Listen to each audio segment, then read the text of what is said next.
जमिनीच्या व्यवहारासंदर्भात तुम्ही अमित शहांना पत्रही दिले. आज भारताचे गृहमंत्री आणि भाजपचे नेते अमित शहाजी मुंबईला येत आहेत.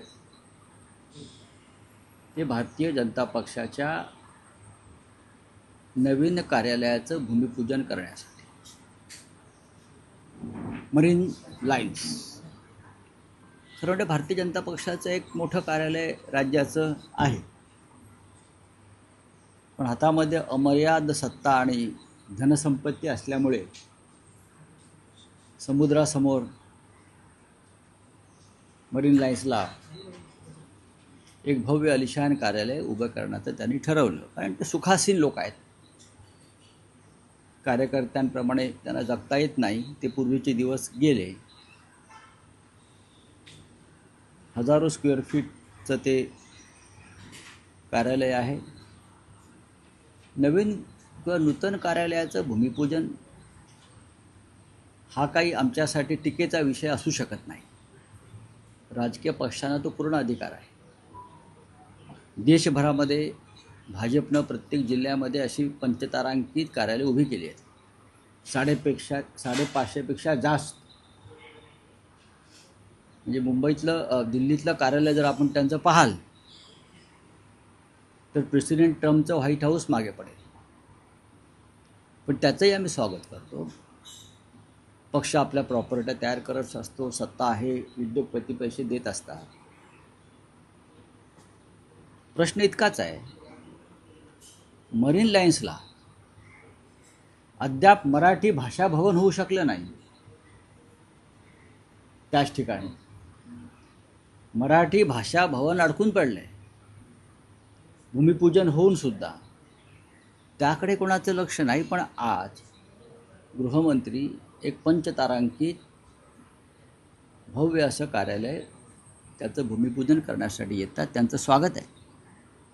मी आज पत्र लिहिलं आहे अमित शहांना आणि सामनासुद्धा आम्ही छापला आहे की किती वेगानं काम केलं जातं, किती वेगानं एक फाईल एका सत्ताधारी पक्षाची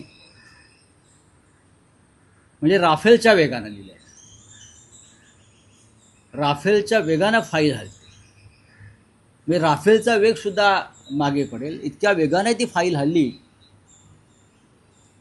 आणि सर्व अडथळे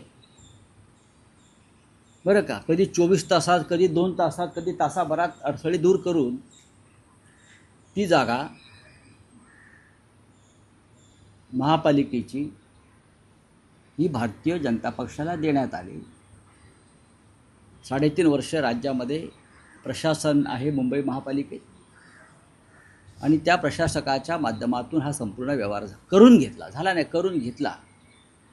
महापालिकेमध्ये नागरी सुविधांच्या संदर्भात अनेक विषय पडलेले आहेत, त्यांच्या फाईल्स हलत नाही. अद्याप मराठवाड्यातल्या शेतकऱ्यांच्या मदतीची फाईल हललेली नाही, दिवाळी झाली तरी. पण भारतीय जनता पक्षाच्या पंचतारांकित हेडक्वार्टरची फाईल ज्या राफेलच्या वेगानं हल्ली ते रहस्य त्या जमिनीखाली दडलेलं आहे. ज्याचं भूमिपूजन अमित शहा करतायत ते रहस्य, ते जेव्हा कुदळ मारतील तेव्हा ते रहस्य बाहेर येईल, फाईल बाहेर येईल ती. तर मी फक्त अमित शहा जे देशाचे गृहमंत्री आहेत, अत्यंत प्रामाणिक माणूस आहे. अमित शहा अत्यंत प्रामाणिक माणूस आहे बरं का, अत्यंत प्रामाणिक. त्याला कधी असे 2 नंबरचे धंदेबिंदे जमले नाहीत असं लोक त्यांचे भक्त म्हणतात. म्हणून मी त्यांना कळवलं की बघा, तुम्ही जी कुदळ मारताय त्याचं रहस्य ते समजून घ्या. संपूर्ण माहिती मी त्यांना पाठवली आहे. मला खात्री आहे ते सक्षम गृहमंत्री आहेत. आपण ज्या जमिनीवर भूमिपूजनाची कुदळ मारतो आहोत त्या जमिनीखाली कोणतं रहस्य आहे महाराष्ट्रातल्या भाजपच्या नेत्यांनी पुरलेलं, त्याचा त्यांना अभ्यास करावा, एवढीच माझी एक भूमिका आहे. बाकी नवीन कार्यालय 20 माळ्याचं करू द्या, समुद्राच्या वर करू द्या, समुद्राच्या आत करू द्या. अद्याप शिवाजी महाराजांचं स्मारक झालं नाही. अद्याप छत्रपती शिवरायांचं स्मारक जे होणार होतं ते झालं नाही. मराठी भाषा भवनाला अडथळे आणलेले आहेत. मराठी भाषा भवन महाराष्ट्राची अस्मिता त्याला अडथळे आहेत. पण राफेल वेगानं भारतीय जनता पक्षाचं हेडक्वार्टर मरीन लाईनच्या समुद्रावर होत आहे, हे महाराष्ट्राच्या जनतेला कळावं म्हणून मी आजचा हा प्रपंच पत्र लिहायचा अमित शहाजींना केला. अमित शहाजी मोठे नेते आहेत, त्यांचं इंटेलिजन्स फार ताकदीचं आहे, तर त्यांनी या फाईलचा सुद्धा अभ्यास करावा आणि अशाच प्रकारच्या वेगवान फायली जनतेच्या हिताच्या दृष्टीनं ज्या पडून आहेत, सामान्य शेतकऱ्यांच्या दृष्टीनं पडून आहेत, त्यांनाही त्याच वेगानं न्याय द्यावा. राऊतसाहेब, ट्विटमध्ये तुम्ही म्हटलंय की एकीकडे पुण्यातील जैन बोर्डिंग प्रकरणात मोठ्या प्रमाणावर रोष असताना भाजप कार्यालयाच्या जागेबाबत चर्चा सुरू असतील तर जनतेत चुकीचा संदेश जाऊ शकतो, हे एक. आणि दुसरं असं आहे की पुण्यातलं जे जैन बोर्डिंगचं प्रकरण आहे त्यात अपडेट अशी आहे की गोखले पुण्यातील जैन बोर्डिंग जमीन व्यवहार रद्द झालेला आहे. विशाल गोखलेंनी त्यातून या व्यवहारातून माघार घेतलेली आहे. हा जनतेचा दबाव, जनतेचं आंदोलन आणि पब्लिक क्राय. जनतेचं आंदोलन काय करू शकतं हे जर आता तुम्ही जी दिलेली माहिती सत्य असेल तर जनतेचं आंदोलन काय करू शकतं, पब्लिक क्राय काय करू शकतो, याचं हे जैन बोर्डिंगच्या जमिनीचा विषय हा त्या दृष्टीनं महत्त्वाचा आहे. नाही, पण पब्लिक क्राय जरी म्हणतात तरी हे प्रकरण रवींद्र धंगेकरांनी लावून धरलं तर यात रवींद्र धंगेकर यांचं श्रेय नाही का? कारण त्यावरून बरेच राजकीय आरोप प्रत्यारोप. बघा, श्रेय सगळ्यांचंच आहे. जैन बांधव रस्त्यावर उतरले, जैन बांधवांनी उपोषण सुरू केलं, जैन बांधव हटले नाहीत, जैन बांधवांच्या पाठीशी सर्व राजकीय पक्ष उभे राहिले.